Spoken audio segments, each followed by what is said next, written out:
Alright. Welcome back to Nick Lenz's Comic Corner, Classic Less Known Classics. This is episode number 2980. I think it's 2, isn't it? It is 2083 Doubleshot 2877. Now, this one is discussing Legend Dark Knight, Jim Aparo, Volume 3. I'm also discussing some additional Brave and the Bold because the collection has been rolling this trade. As a bonus for this one, I want to talk about this, but I'm also going to discuss the entire first volume for Ragman, which is only 5 issues. This book, collects Detective Comics 444 to 446, 448, 468 to 470, 480, 492, 499, 501, 502, 508, 509, Batman Family, Brave and the Bold, 152, 154 to 178, 180 to 182, and the Untold Legend of Batman 1 to 3. Now, I'm skipping through the comic issues because I've discussed those already, and the Batman Family, and Legend of Dark Knight. I'm also skipping over. Now, it does skip 153. I'm skipping that one because, and I have a good reason why I'm skipping 153. And the reason is because I reviewed it already. So, let's start with 152, excuse me.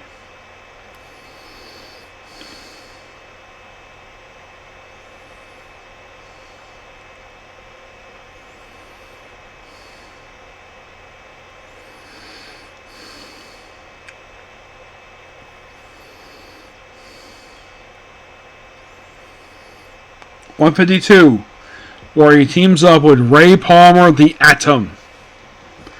Yep. This one, now Jim Aparo does an article on pretty much all the issues here. This issue was written by Bob Haney, who was a regular writer in the book, on this book in Walt's Finest. Mostly put it just Batman with, it looks like he's in, well,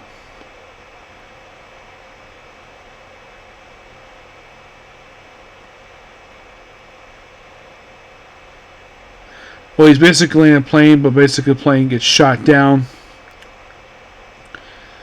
Ray Palmer gets involved, and they get on a little adventure against some gangsters.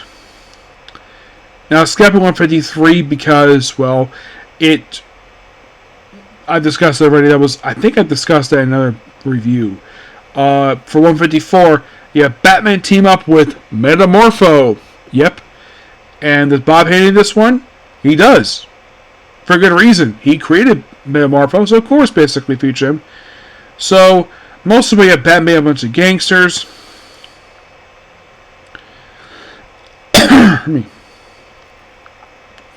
Now, because basically you have Metamorpho here, you probably guess, okay, let me guess. His girlfriend's here, his girlfriend's father's here, and the father's bodyguard. Sapphire Stag, Simon Stagg, and Java. Well, Metamorpho's here. Here's the thing about Metamorpho. He does not show up until like halfway through the issue because it feels like an addition per se. Yeah, it looks like he's in Egypt per se and fighting these other people, and that's it. It's kind of disappointing, basically, where you basically, we're mentioning we're going to have a team with Metamorpho. 80 is to show up with a halfway to the damn issue. Yeah. Moving on to 155, we have Batman team up with Hal Jordan.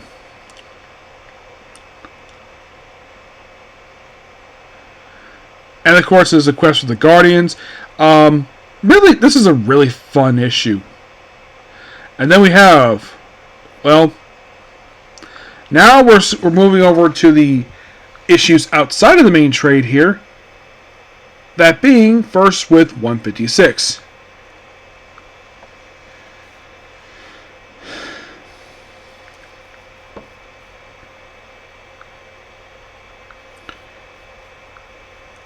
Come on, stop it. Stop it.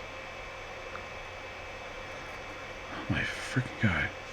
This thing is not like cooperating me at all. Let's try this again. There we go. So,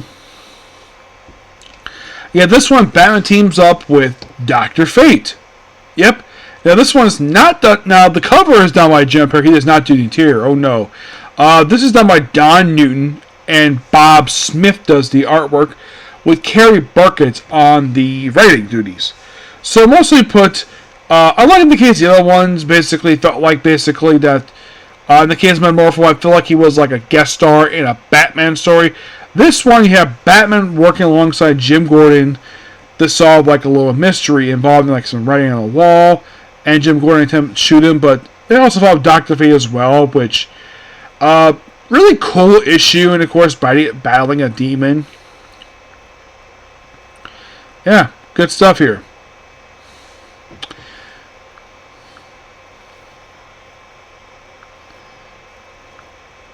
Moving on to 157, where Batman teams up with a classic Jack Kirby character, that being Kamandi.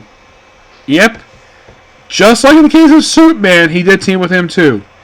And of course, you have Bob Haney back on the writing here, where, okay, you might think, okay, Kamandi's here. Oh, must have time travel to Kamandi's world. Most of the way of Batman fighting gangsters, and then he evolves time travel. Oh, actually, get this. This actually is a bit different for Kamandi, because normally heroes come to his timeline. No, this actually comes to the present day.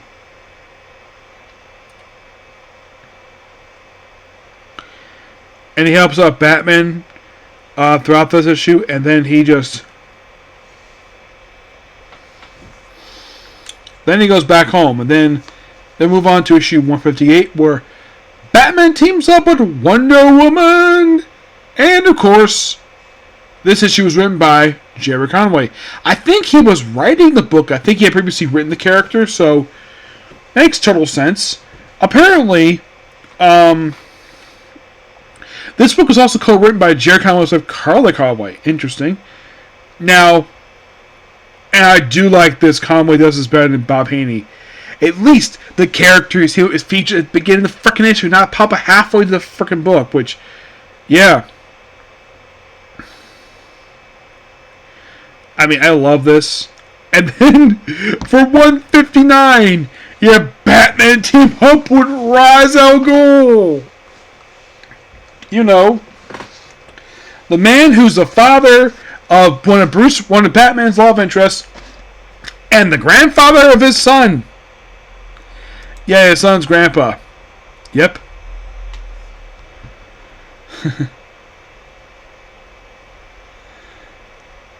And of course, we have the legendary Denny O'Neil writing this issue. I'm like, kind of like with the Metamorpho one, this makes total sense. Yeah.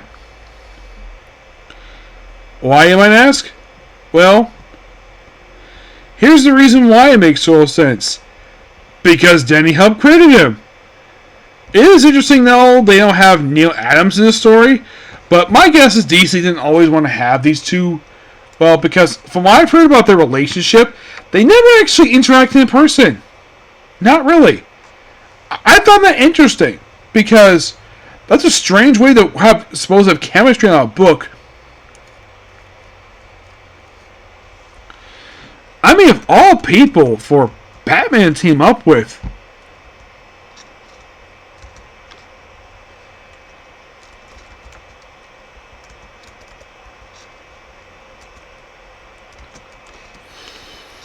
It seems like Ra's seems like the most surprising team up.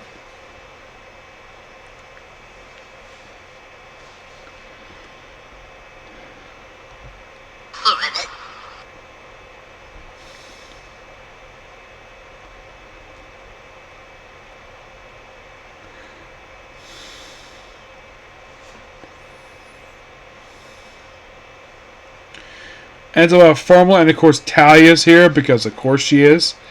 And basically it's kind of like, oh, because they go to Hong Kong in this issue also. Now, let me check to see, did I previously read this issue already?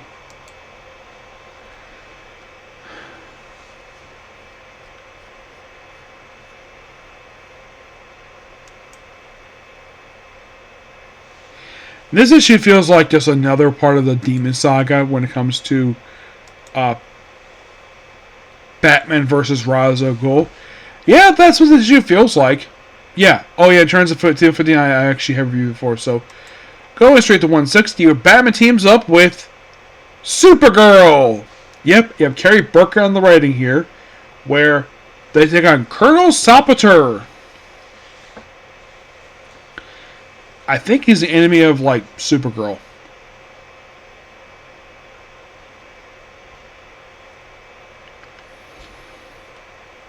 Oh, he's the enemy of Batman's.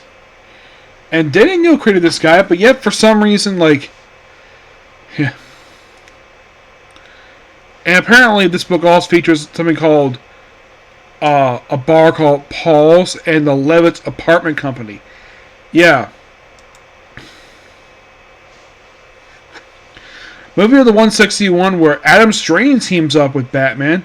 And you have surprisingly Jerry Conway writing the story, which is kind of interesting to say the least. Okay, skip that one because I've already reviewed that already. Yeah, that's thanks to Batman by Jerry Conway, Book 1. That's how I was able to review this one. So let's move on to basically 162.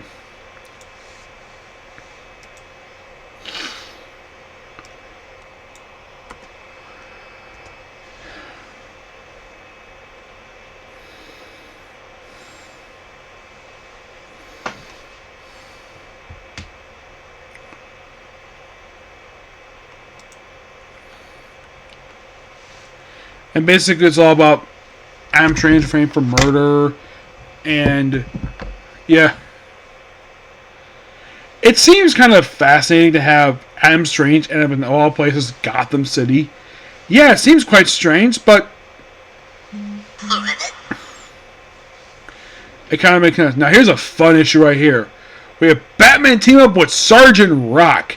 Yeah, and the whole thing this one, he ends up going back in time. And like, you must be Sergeant Rock. He knows who he is. Because he's been in present day. I think, if I remember correctly, he met him when he was a guard at the embassy down in South America. Yeah. And of course, they got the character of Iron Major, who was a character from Our Army at War, who got killed off in an issue of Suicide Squad. Yes. And of course, we got East over here too. So, by the way, the issue is written by Mary Barnoff. Now, 163 is not written by Jed Aparo. He does the cover. This one, you have Batman team of Black Lightning, of course, written by Paul Kupperberg. Deal with some crooked senator. And skipping over 164, 165. Excuse me. 166 is a very historic issue. I'll talk about that in just a minute. So the opening story is basically Batman team up with Black Canary, where at one point in the issue, Black Canary gets captured by Penguin, and then she's stripped down to her underwear, and then Batman saves her. So as a thank you, she gives him a kiss. Yeah. The backup story is nowhere for the debut of a character who Gail Simone made a recurring character in the pages of her, basically a regular supporting character in her run for Wonder Woman. That being Tom Tresser, aka Nemesis. Yes, 166 starts his feature. It does not end until issue 192. Mostly put, he's kind of like a... It's almost like the way his story is written. He's supposed to be like a small-time James Bond. I remember one of the issues where he's playing poker, he actually wears a dinner jacket. Yep.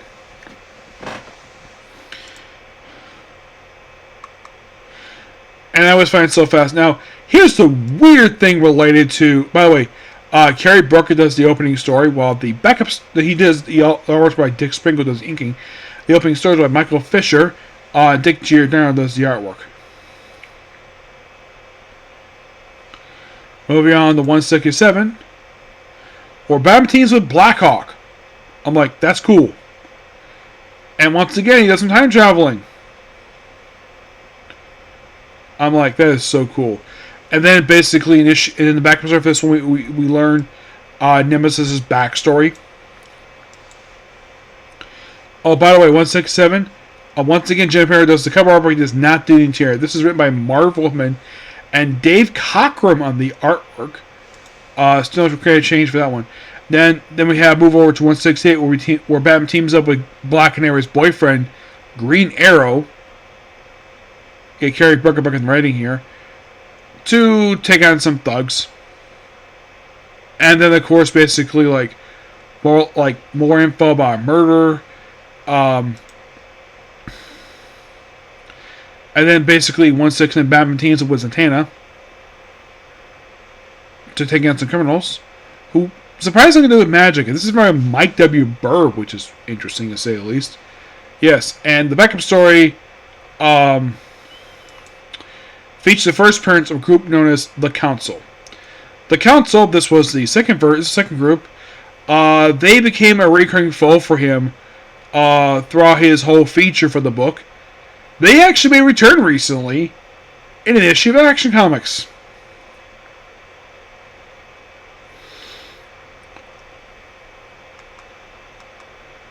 Yeah, but they're not the original Council. Oh no. This was the second version of the Council. The first one was an enemy of Paul Kirk.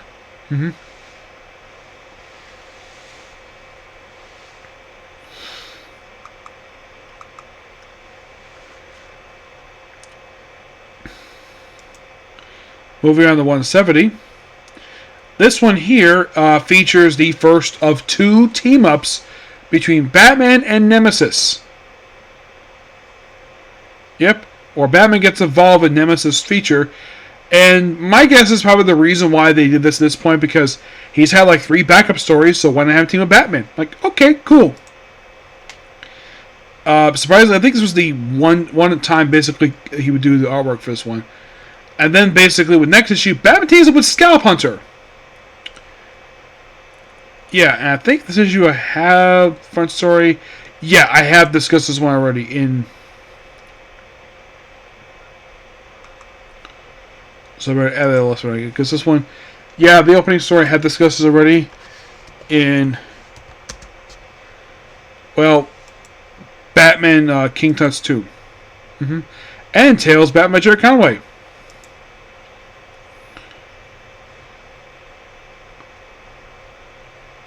Which basically I did a review of to issue 174.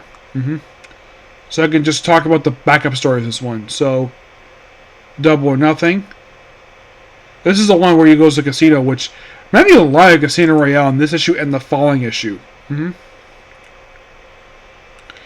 then we also have this character named Valerie Foxworth, who's a friend of Nemesis. And she's only here for this feature.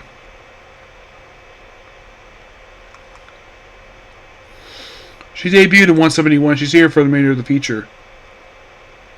Yeah, and then in 173, which continues the story with the whole casino stuff. It was a quick 2-parter. And then move on to 174.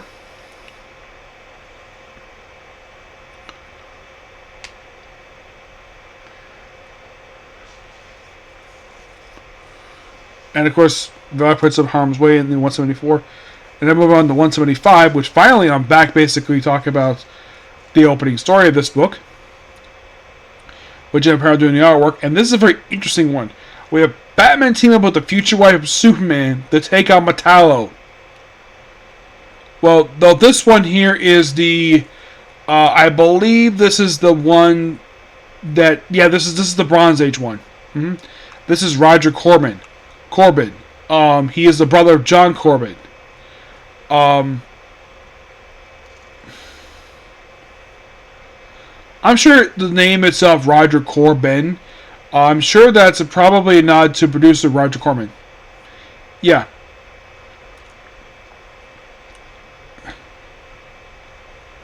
Yeah, and the backup story basically involves Nemesis trying to follow a plot to kidnap Queen Elizabeth.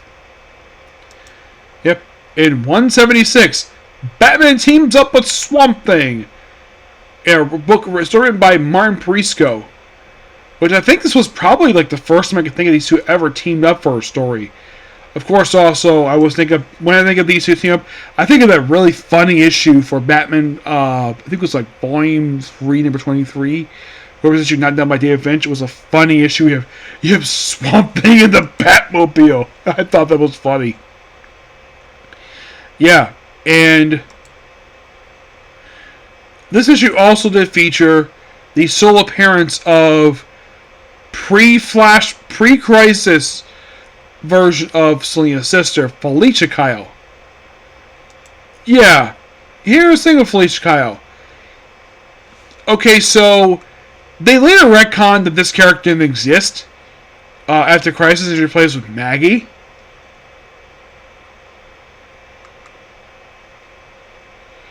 The backup story basically just features up the story where it deals with Noel Chester. He's like basically his arch nemesis for the feature. But yeah, 176 wraps that feature. And then 177 teams up with the Elongated Man, written by Mike W. Burr, do a bunch of Hangman murders. And we deal with this guy called the Hangman. And he only appears for this one issue. And if you're curious though, does this guy ever return? This one he doesn't. No.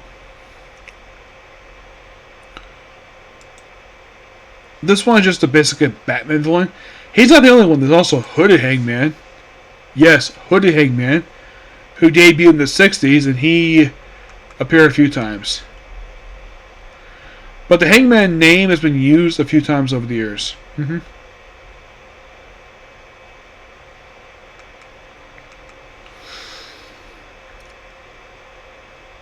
backup story for this one, for Nemesis, is him dealing with Samuel Solomon, the next member of the council, him to deal with for his feature. And then the opening story of issue 178 teams up with the Creeper. Yes, the Creeper.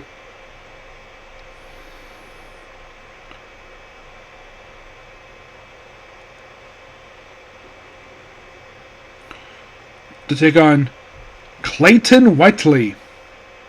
Just an enemy of Jack Ryder appeared for this one issue. Also with a guy called the Origami Man. Making, wow, that sounds weird. It does. 179 teams up with the Legion of Superheroes. Jim Perrell does not do the artwork for this one. He actually doesn't do this one at all. Martin Prisco does the writing for this one. Eddie Gordon Cullen does the artwork. And they take on Universo, one of the many enemies of Green Lantern Corps. Green Lantern and, of course, Legion of Superheroes. And this actually was the first issue of this series, because it's a big double-sided issue. 179 was the first issue since issue 165 to not feature the Nemesis feature. Feature Nemesis in the book. 180. I think this one I discussed already. Yes. The opening story I have. Backup story basically deals the whole thing with this other guy, Solomon. Moving on to 181. Batman teams with Hawk and Dove to take on these father and son duo. And this one, 181 finishes up the feature, the story where he takes on Samuel Solomon. Finishes up that particular villain. And then 182, which is called Interlude on Earth 2, where Batman teams up with Earth 2 Robin. And this issue also features the very first appearance of Batwoman of Earth 2. Yes. Yeah, who appeared only for this one. This was like the debut of the character. Of course, this issue was also worthy for one particular big thing. This book also featured the final appearance of the Earth 2 Hugo Strange. The same Hugo Strange who debuted in the 1930s. In Detective Comics 36. It was 1940 actually. Yeah, I love the opening story of this one. It's amazing. Basically, then we have the backup story where he features a new villain for Tim Drescher. A guy called Gray Fox, who I look at him, he reminds me of Mr. White from the Daniel Craig James Bond movies. Yeah, he's just a recurring antagonist for the next 2 issues. But that's pretty much all the issues in a nutshell. I gotta say, these issues are a lot of fun.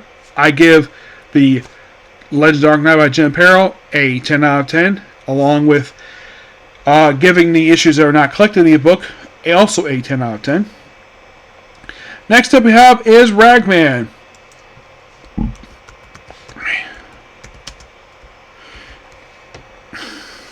Now, the first issue of the series, Ragman, of course, who is Roy Raggan. He's a creation of Robert Kanigher, and this first issue here is just basically the origin of him. It's just the origin of basically his outfit, the rags and tathers. Well, actually, just that's the name of the shop, but yeah, it's basically just how Ragman got where he is. And this book is set in Gotham City. And the artwork in this book is done by Joe Kubert and Renaro Studios. Yeah, it's just a collaboration, this one. This also first appearance of Betty Berg, who is Roy Raggan's girlfriend, who did not really appear very much. She was kind of in a way, I guess it was Robert Kanigher trying to create a version of like Lois Lane. She did appear in all 5 issues, which you gotta praise her for that. And she also appeared in Batman Family, which I've discussed already too. So now Gary Raggan, who dies in Flashback issue, he is he's Roy's father. And a lot of this book is him seeking vengeance on like various people.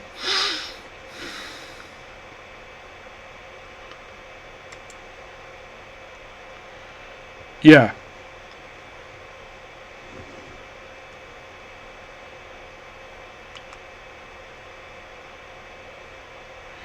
He puts on his outfit for the first time here. Like, no, actually. Mostly he takes a group called the Syndicate. Just a group of mobsters. That's kind of in a way what Roy does. He just takes on mobsters throughout the series. Even a guy called Mr. Big.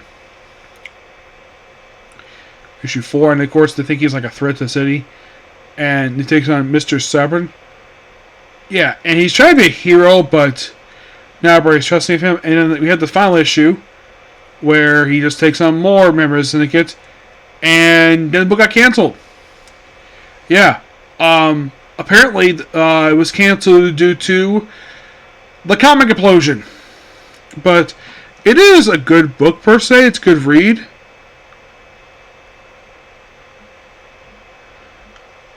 I'm going to give basically like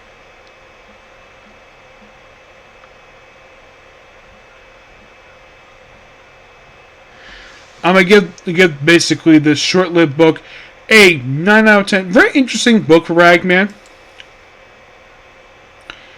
Of course, this was an ongoing series, not a limited series, a ongoing. There is, however, a volume 2. Which did not come out until 1992. I have reviewed Volume 3 of Ragman, so in case you're curious, there's after Volume 2, there is City of the Dead. That is the very next one. And after I finish that, and his 2 one-shots, which one of them is Suit of Souls. Yes, that's the one-shot he has. Basically, after I finish up his one-shot, I think that's it. Yeah. The only thing else I've covered for Ragman. So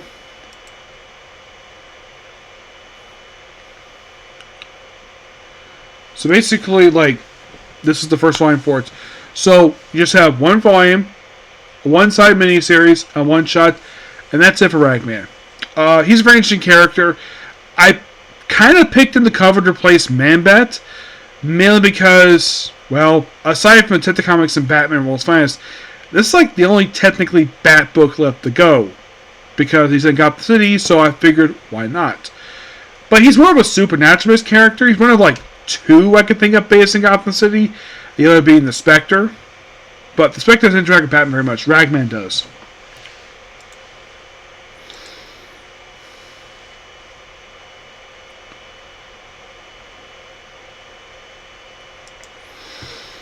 But in case you're curious though about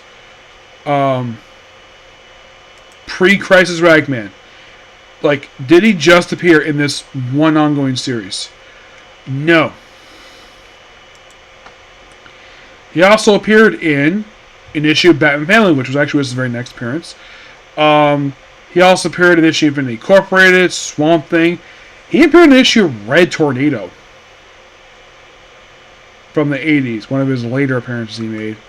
But after this book wrapped up, he lived up Batman Family, and then he popped up in Brave and the Bold, and then his appearance very sporadic. He's not exactly a really big character pre-Crisis. Post-Crisis, he is a slightly bigger character due to the fact that he... Well, I would say he's a slightly bigger character because he actually does stuff.